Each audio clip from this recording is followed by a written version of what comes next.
Good evening, Chattanooga. Good evening, Dalton. Welcome to Sports Viewpoints. My name is Bill Bolen. I am your host. We call it Sports Viewpoints for a reason. That's right. Do you know what the reason is? Frankie knows in the back. Because we take your viewpoints on sports. Frankie stumbled with that. You can't hear Frankie in the background, but he could not come out with we call it Sports Viewpoints because we take your viewpoints on sports.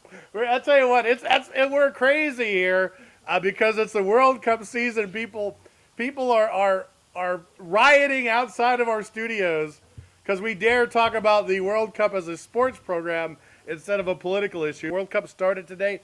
Brazil playing Croatia. No, I don't know how to say Croatia in Croatian. Does anyone know how to say Croatia in Croatian? I know how to say Brazil in Brazilian. Brazil. It's almost exactly like that, but different. But how to say America in American? America. Yeah. Yeah. Lady Gaga. Yeah, in France. Yeah, the Royale with cheese. Yeah. We're going to go. Line 1, you're on the air. Hey, Bill. Hey, how's it going? Hey. Yeah, Big Orange Kelly.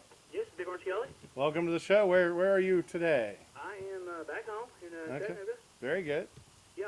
So you were in Chattanooga, not Brazil, correct? I'm in Chattanooga. Yeah, the first time I've not been to the World Cup in a long time, but Yeah. Well, good start for Brazil, beating Croatia today, 3-1. yeah, 3-1. So that's good, and a big the home crowd. Right. So the U.S. plays Monday, right? Yeah, U.S. plays Ghana Monday. Do you know what time that game starts? I want to say it's like around the same time this one starts, 4 o'clock. I'd have to check that specific. 4 o'clock. Okay. Now, yeah, I was looking at the map. I didn't never realized before how far east Brazil is relative to the U.S. Yeah, it's very east. So I'm not sure where the games are being played, but I would think they might be a little bit ahead of us. I think they're 1 hour ahead of Eastern time zone, I think, Okay. or at least the major cities are, or at least, in one time zone.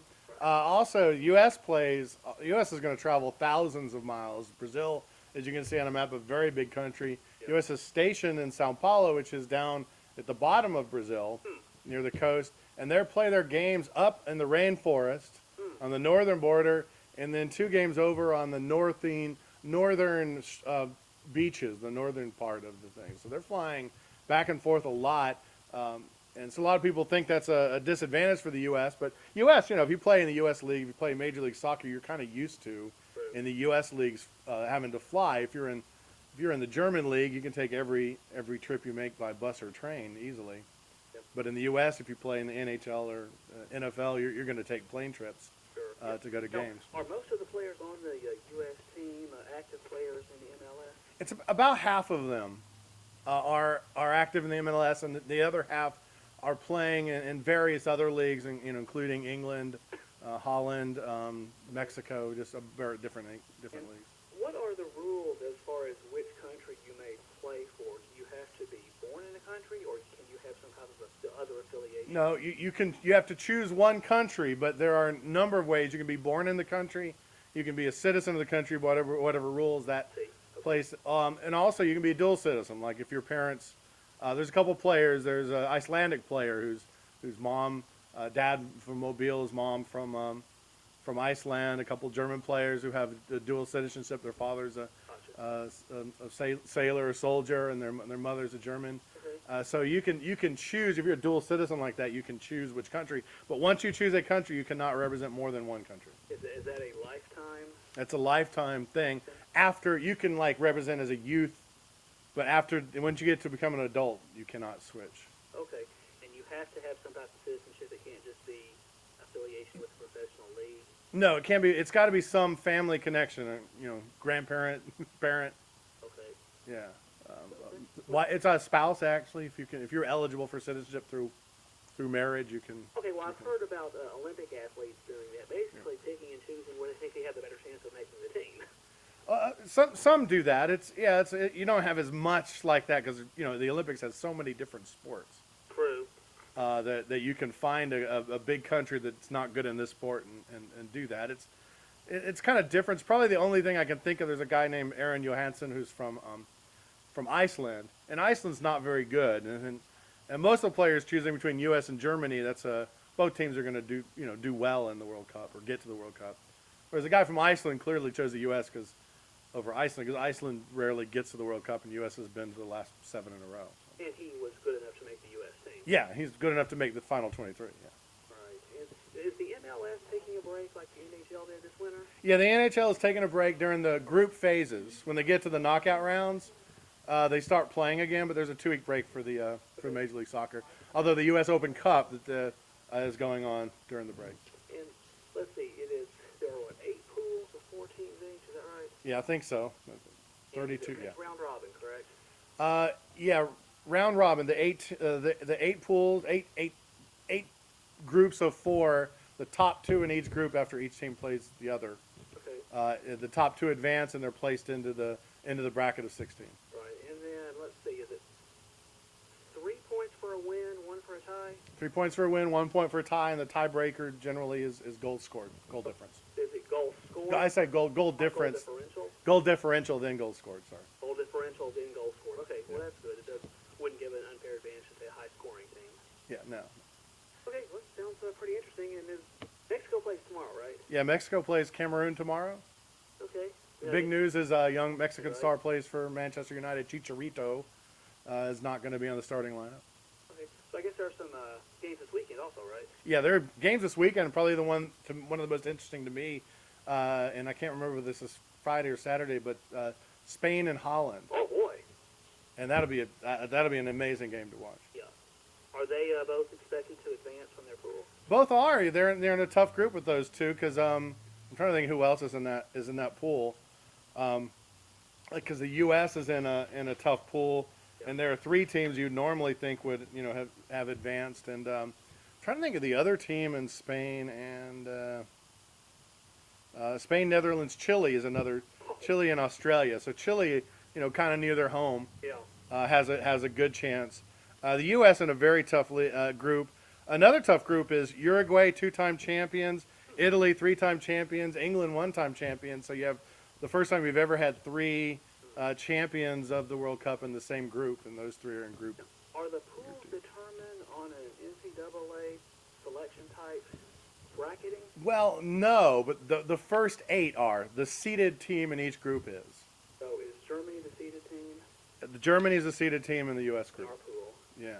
And of course you got Portugal, who's a powerhouse. Yeah, and then the other division, this is controversial because it almost guarantees the U.S. will always have like a 2 European team group, is then they put like the other European teams in a pod and select those between the 8 groups, and they put like this time the American and Asian teams in a pod.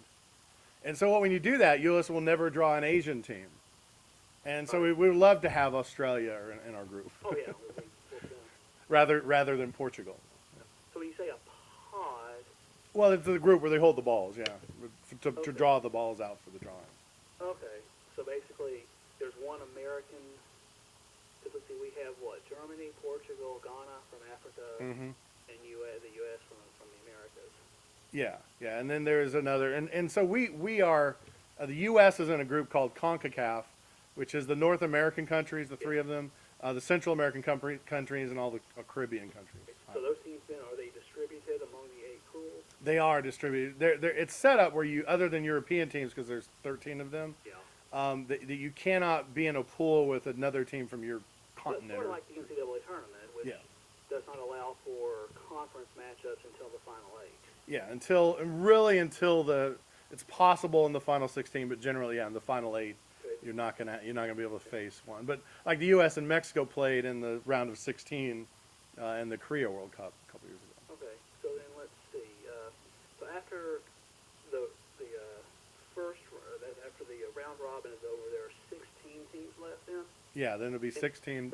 Have those matchups already been determined? Is there a bracket? Yeah, there is already a bracket out, and the winner of this group plays the second place team in this group. You kind of know that. Okay. If the U.S. Advances, like if the U.S. finished second, we'd play the winner of Group H, and the seeded team in Group H is Belgium. Okay. Russia also in that group. Well, I'd love to kick their rear ends. Yeah, so Belgium or Russia are if we advance, are probably our likely next opponent. And are we? So I guess is Germany considered the favorite in our pool? Yeah, Germany considered by favorite by far. Some people consider Portugal the next favorite. I think the U.S. Ghana game is probably a survival game. Elimination game. Almost. Yeah, elimination game. Because if you don't get 3 points, I think if U.S. gets 3 points against Ghana, they can tie one of the two, and if you get 4 points, you usually advance. Right. Yeah, and I guess is Mexico favored over Cameroon? I guess. Mexico is not the seeded team in that group, but they would be favored over Cameroon. Well, it should be interesting. Taking it on ESPN, I suppose there are so many Mexican expatriates in the U.S. that there's a huge following on the ESPN networks and, of course, ESPN Deportes. Oh, yeah, huge following because ESPN now has the rights to the Mexican games in English.